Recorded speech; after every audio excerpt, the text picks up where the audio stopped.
Assalamualaikum teman-teman, back to my channel. Ketemu lagi bersama saya Izul Fatun Nikmah di mata pelajaran Pendidikan Agama Islam dan Budi Pekerti untuk SMK atau MAK ataupun SMA kelas 10 semester 1. Dan di materi kali ini kita akan membahas pergaulan bebas dan zina. Bersama saya Izul Fatun Nikmah. Jangan lupa subscribe dulu ya. Sebelum memulai materi, mari kita baca bersama-sama Quran Surat Al-Isra ayat 32, yaitu dalil tentang zina, dan Quran Surat An-Nur ayat 2. A'udzubillahi minasyaitonirrajim. Bismillahirrahmanirrahim. Wala taqrabuz zina innahu kana fahisyah wa sa'a sabila. Dan janganlah kamu mendekati zina, sesungguhnya zina itu adalah suatu perbuatan yang keji dan suatu jalan yang buruk. Quran Surat Al-Isra ayat 32.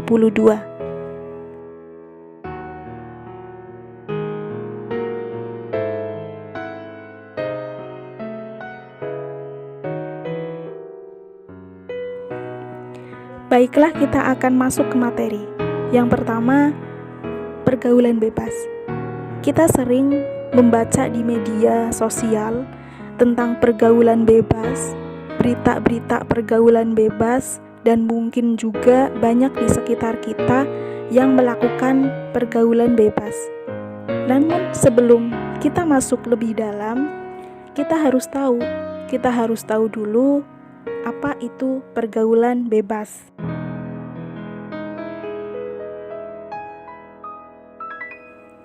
Pergaulan bebas itu adalah pergaulan atau hubungan yang tidak mengindahkan syariat Islam dan norma masyarakat. Itu namanya pergaulan bebas. Dan pergaulan ini terjadi atau menjangkit pada remaja laki-laki dan remaja putri atau perempuan. Mulai dari kenalan, kemudian chattingan, saling mengirim pesan WA, dan lain-lain. Akhirnya saling tertarik. Disinilah tahap awal dari pergaulan bebas.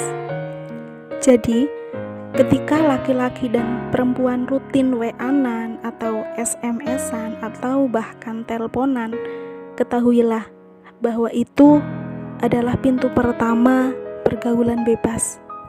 Karena apa?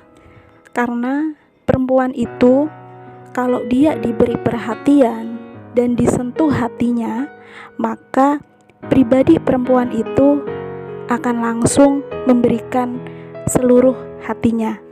Itulah yang memancing tahap kedua atau pintu kedua, yaitu pacaran.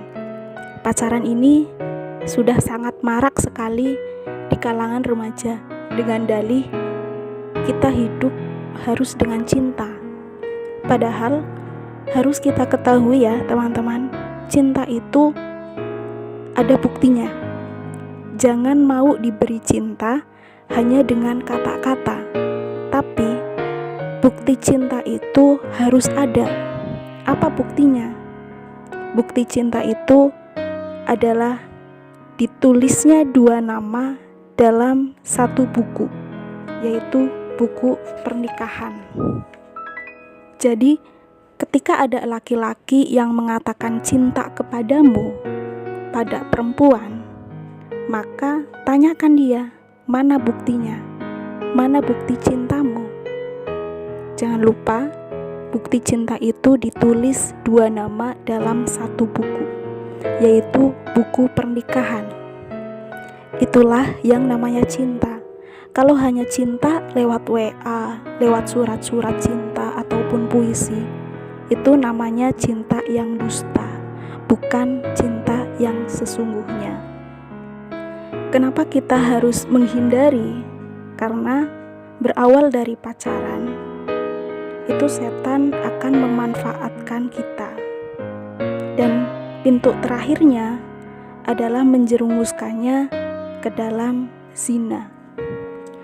Sekarang kita akan mempelajari bab zina. Sering kita mendengar kata zina, dan agar kita tidak terjerumus ke dalam perbuatan zina. Menurut bahasa, zina artinya nista. Sedangkan menurut istilah, zina adalah hubungan badan yang dilakukan oleh bukan pasangan suami istri yang sah atau tidak dalam ikatan pernikahan. Pembagian zina. Zina itu dibagi menjadi dua, yaitu zina muhson dan zina ghairu muhson. Zina muhson adalah zina yang dilakukan oleh orang yang sudah pernah menikah, atau zina pasca nikah yang dilakukan oleh suami atau istri atau janda atau duda. Orang yang melakukan zina muhson hukumannya yaitu dirajam sampai mati. Yang kedua, zina ghairu muhson.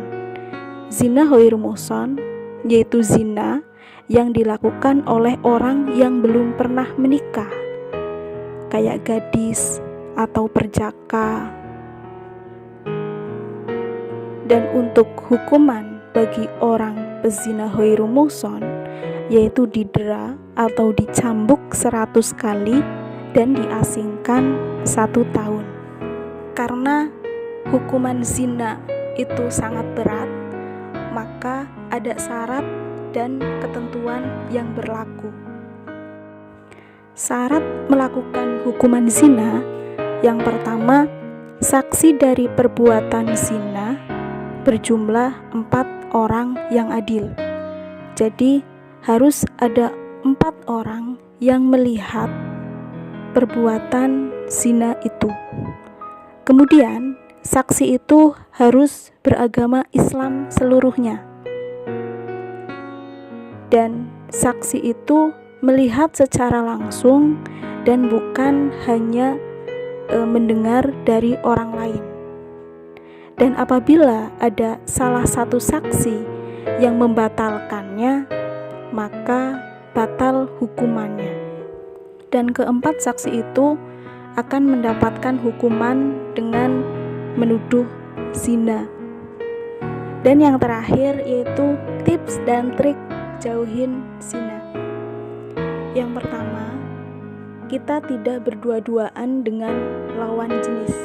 Itu tipsnya ya. Kemudian tutuplah aurat sebelum kain kafan menutupmu. Kita harus menutup aurat kita, karena jika aurat kita terlihat, itu akan merangsang lawan jenis yang melihatnya. Kemudian kita menjauhi maksiat, kita jangan kepoin zina, dan kita kurangi frekuensi hubungan dengan lawan jenis. Kita sering berbarengan dengan orang-orang soleh di pengajian. Kemudian perbaiki ibadah kita. Cukup sekian pelajaran hari ini. Terima kasih, semoga bermanfaat. Wassalamualaikum warahmatullahi wabarakatuh.